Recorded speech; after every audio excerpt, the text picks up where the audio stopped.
بسم اللہ الرحمن الرحیم۔ السلام علیکم ویورز، آپ کا میزبان انجینئر ڈاکٹر ساجد اقبال ایک نئی ویڈیو کے ساتھ آپ کی خدمت میں حاضر ہے۔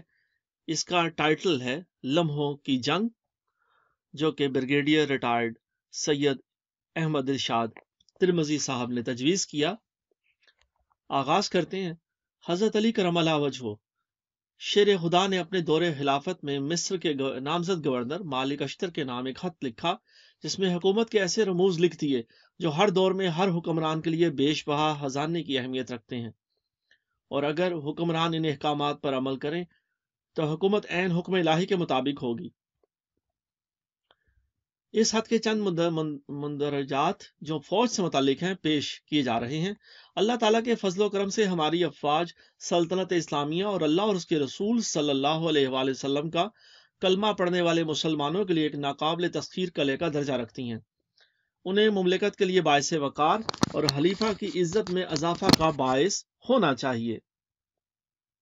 اسلامی فوج امن کی ایک جیتی جاگتی علامت ہے، اور مسلمانوں کو اس کے سائے میں پھلنے پھولنے کا ہر موقع مہیا ہونا چاہیے۔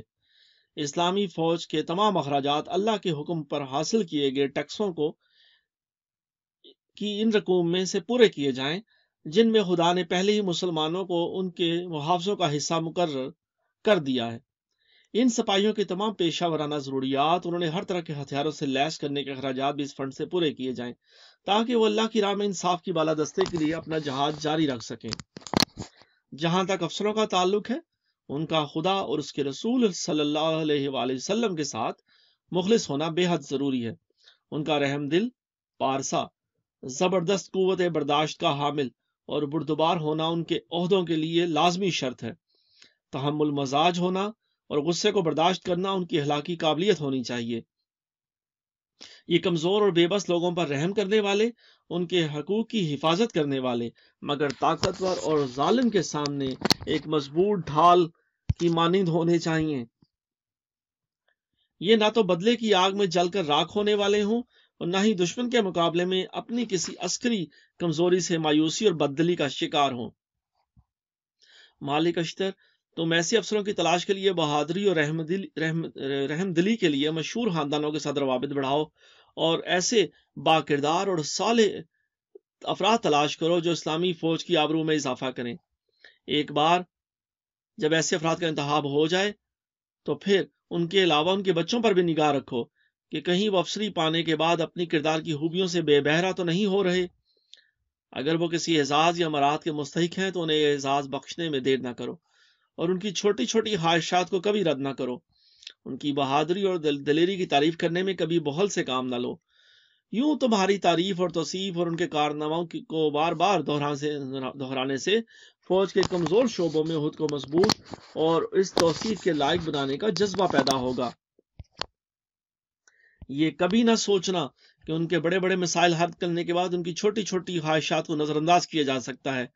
کبھی کبھی معمولی سی نیکی بھی شاندار نتائج کا باعث بنتی ہے۔ ان افسروں کو تمہاری جانب سے زیادہ توجہ اور سرپرستی کی ضرورت ہے، جو اپنے ماتحتوں کی فلاح کا خیال رکھتے ہیں اور ان کے مورال کو بڑھانے کی کوشش کرتے ہیں۔ اسلامی فوج کے سپاہیوں کو دی جانے والی مراعات اور تنخواہ اتنی پرکشش ہونی چاہیے کہ ان لوگوں کو اپنے بچوں اور خاندان کی کفالت کی فکر نہ رہے جنہیں وہ پیچھے چھوڑ کر اسلامی فوج کے سپاہی بنے ہیں۔ یاد رکھو، فکر معاش سے آزاد سپاہی اللہ کی راہ میں بھرپور جہاد کرتا ہے، اور اس کی یہی یکسوئی اسے ایک انجانی طاقت سے سرفراز کرتی ہے۔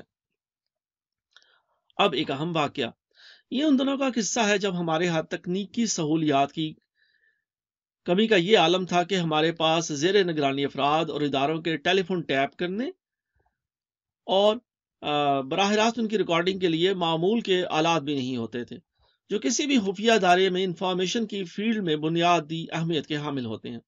اس مقصد کے حصول کے لیے ہمیں بڑی تگ و دو کرنا پڑتی تھی اور انتہائی محدود سہولیات سے کام چلانا پڑتا تھا۔ ان حالات میں کسی اہم انفارمیشن کا حصول محض اتفاق یا قسمت کی بات ہوتی تھی۔ مجھے یقین ہے کہ ان سہولتوں کے فقدان کی وجہ سے ہم اپنی صلاحیتوں کا 100% استعمال کرنے میں ناکام رہے۔ تاہم اگر کبھی ہمارے نوٹس میں کوئی بات آ جاتی تو صرف بھاگ دوڑ سے مسئلہ حل کیا جاتا اور ہم اس اطلاع سے بھرپور فائدہ اٹھاتے۔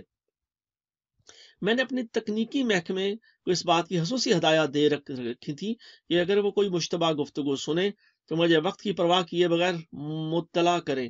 میری اس پالیسی نے متعدد کیسوں میں ہمیں اچھے نتائج سے بہراور کیا۔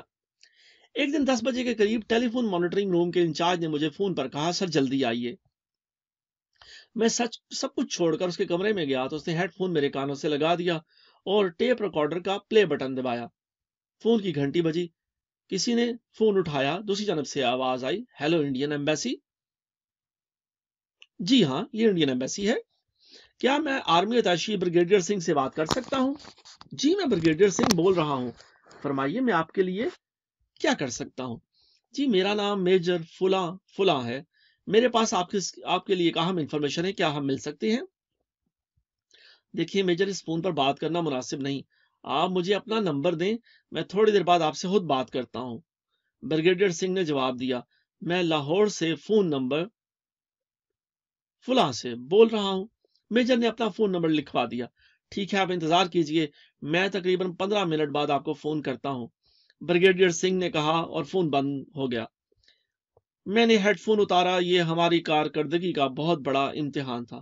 ہمارے پاس صرف 12 منٹ باقی تھے اور یوں سمجھ دیجئے کہ یہ وقت کو شکست دینے والی بات تھی۔ میں نے فوری طور پر لاہور میں اپنے فیلڈ کمانڈر سے رابطہ کیا اور اس کے لائن پر آتے ہی اسے فون نمبر لکھوایا اور کہا، کمانڈر اس نمبر کی تلاش کیجئے، اس کو ٹیپ کرنے کا بندوبست بھی کیجئے، لوکیشن پر پہنچئے۔ فون کرنے والے میجر صاحب کو اپنے دفتر میں لے آئیے اور مجھے اطلاع دیجئے۔ یاد رکھیے ساری کارروائی کے لیے آپ کے پاس صرف 10 منٹ ہیں۔ اسلام آباد میں ہمارے لیے بہرحال اس گفتگو کو ریکارڈ کرنا ناممکن تھا، کیونکہ بریگیڈیئر سنگھ نہ جانے کس نمبر سے فون کرتا۔ خدا کمانڈر ذوالفقار پر اپنی رحمت نچھاور کرے، کیونکہ وہ اب ہم میں نہیں ہیں۔ انہوں نے میری ہدایات ملتے ہی بجلی کی صورت کے ساتھ ٹیلی فون ایکسچینج ڈپارٹمنٹ کو معاملے کی نزاکت سے آگاہ کیا، اپنا آدمی فوری طور پر ٹیلی فون ایکسچینج روانہ کیا اور ابھی 10 منٹ پورے ہونے میں چند سیکنڈ باقی تھے کہ وہ خود بھی حسب ہدایت پہنچ گئے۔ ایک ہی منٹ کے بعد میجر صاحب کے فون کی گھنٹی بجی، دونوں جانب سے رسمی جملوں کا تبادلہ ہوا، ایک دوسرے کو اپنی اپنی شناخت کرائی گئی اور 2 روز کے بعد ملاقات کے لیے وقت اور جگہ کا تعین کیا گیا۔ تاہم بریگیڈیئر سنگھ نے اچھی طرح اس بات کی تسلی کر لی کہ کہیں میجر موصوف ISI کے بچھائے ہوئے کسی جال کا مکڑا نہ ہو۔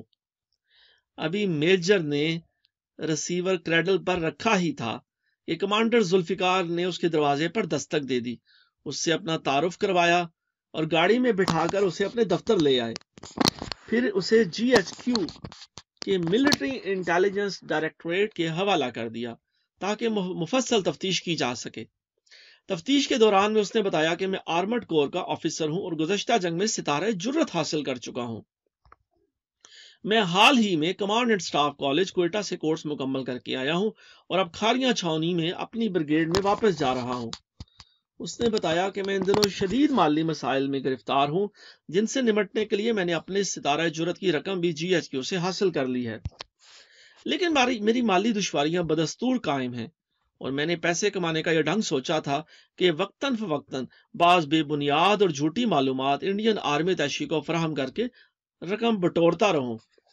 وہ بار بار اس بات کا یقین دلا رہا تھا کہ ملک کے اہم راز دشمن کے حوالے کرنے کا اس کا کوئی ارادہ نہیں تھا اور یہ محض ایک فاؤل پلے تھا، مگر حکام اس کی اس کہانی پر یقین کرنے کو تیار نہ تھے۔